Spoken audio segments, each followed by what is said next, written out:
A student's home transformed into a temporary art exhibit, and new developments are underway for Georgia State's Counseling and Testing Center. All that and more on Panther Report News.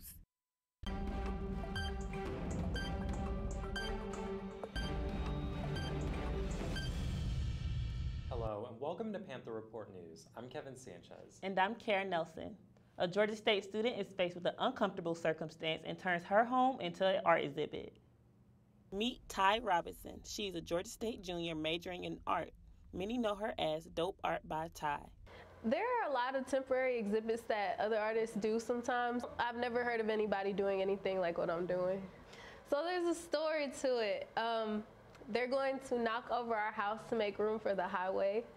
And so I'm working on a big project. I've never done murals before, so this is my first time ever trying to do murals because I found out I like to work big. And so I'm painting every single wall in this house before they knock it over. And at the very end, we're gonna have one big celebration, so it's like a temporary exhibit. My art doesn't have any one subject. I feel like all my pieces are different and they tell their own story. Like, it's like a big fat diary. I feel like it's my experience, my likes, my dislikes, things maybe I get inspired by on social media or like throughout life, childhood memories, nostalgic things that maybe would remind another black girl of her experience in her childhood. It's kind of one of those situations where you had to be there and it's going to be like a historical art thing kind of that you only get to experience once. Okay. And if you guys read the Signal article, it's not so much an issue with money. There's money to hire counselors. It's more square footage and space to put the counselors. Graduate Senator Jessica Seymour addressed the current status of the Counseling and Testing Center at the Student Government Association's Atlanta Senate meeting Thursday. Seymour says these could include expanding their space and continued virtual counseling services. Senators also read through student concerns from their suggestion boxes and discussed a potential SGA resolution to bring more renewable energy on campus. Religious institutions such as Ebenezer Baptist Church are entering lawsuit against voter suppression. Panther Report's Tyrik Wynn gives us more detail at the latest press conference at the Fair Fight Action. Fair Fight Action will hold a town hall meeting inside of Liberty Baptist Church to discuss new developments within their federal lawsuit, along with Georgia voters and Congressional Black Caucus members. We're going to go inside and we're going to hear what they have to say. Reverend Raphael Warnock, pastor of Ebenezer Baptist Church, says his church is joining the fight for fair and free elections in Georgia, and they will not rest until justice is served. We stand in this lawsuit to say to the state of Georgia that we will not sit idly by while you play with the voices of the people. Reverend Simmons, pastor of Antioch A&B Church, says there were too many issues at the polls in Georgia's last election, and he wants to see a change. In last year's election, too many of our members and other citizens of Georgia suffered too much and faced unnecessary obstacles in trying to cast their ballots. Amariak Noyd was a senior at Spelman College at the time of the election, and she says her vote was changed from one candidate to another. I chose Stacey Abrams, and as I tried to go to the next page, my vote flipped to Brian Kemp. So, of course, that's not what I voted for, so I want to make sure that the candidate I wanted to vote for was present. Isaac Mazira, a resident of DeKalb County, was in India at the time of the election, and he went through long phone calls, sent many emails, and paid $50 to ship his absentee ballot, only to realize his vote was never counted. The day before the election, I checked to make sure it had arrived. Someone had signed for it the Friday before the election at 5 p.m. and then had apparently just set it on a stack of papers and went home for the weekend because the day after the election I saw my vote hadn't been counted. I'm Tyrik Wynn for Panther Report News. Democratic presidential candidate Amy Klobuchar announced at a CNN town hall Monday that she does not support free four-year public college. To break this down for us is Panther Report's Ashton Gates. Would you be willing to stand with my generation and end the student debt crisis by supporting free college for all? Yes or no? Would you support free college for all? I am not for free four-year college for all.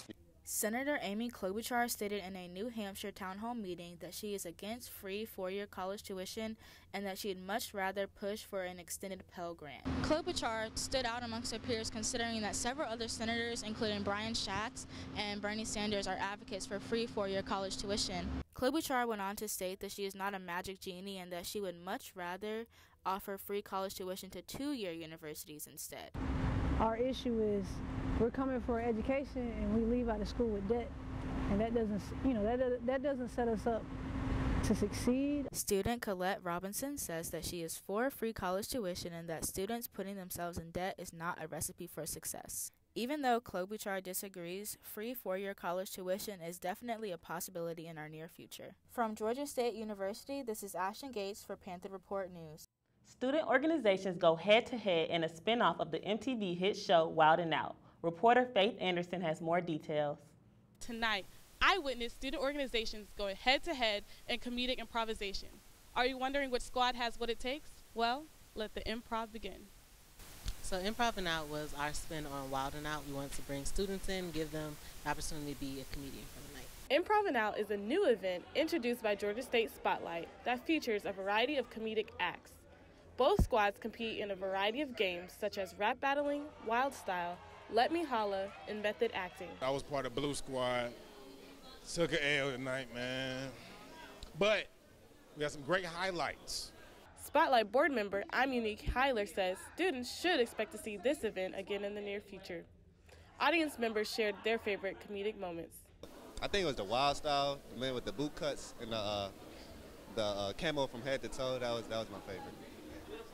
My favorite was actually Got Props when the dude was like, he put the team on his back, kind of like he was the one making all the jokes, and he was very funny. The competitive stakes were at an all-time high as both the white and blue squads battled to share their best comedic jokes and acts. It was a close competition, but the white squad shared their victory. It feels so great. You know, we normally try to come in and bring all the energy and try to, entice the crowd, make everyone, have a great time. So to win, it feels like, it feels great. Exactly, and it was a hard competition, but we pulled through. We were, kind of the underdogs at first, but we came out in the end, you know what I'm saying? We persevered. Between both the white and the blue squad, tonight definitely had me laughing my paws off. Here at the Speaker's Auditorium, I'm Faith Anderson for Panther Report News. These last few days have been rainy, but hopefully next week's forecast will be a little less gray. Kara, what's in store for us? Well, let's look, Kevin. On Monday, it'll be partly cloudy with a high of 59 and a low of 36. Tuesday, expect cloudy skies in the morning, but a beautiful sunny one in the afternoon with a high of 63 and a low of 41. Wednesday will be another cloudy day with a high of 64 and a low of 43. Thursday afternoon, you're going to need those umbrellas for the PM showers with a high of 58 and a low of 42. The rain will carry on until Friday morning with a high of 59 and a low of 40. That's our show. Make sure you stay connected to Panther Report News throughout the week, and be sure to follow us on all social media platforms at GSU PRN. Also, subscribe down below and please let us know what you think in the comments. I'm Kara Nelson. And I'm Kevin Sanchez. We'll see you next week.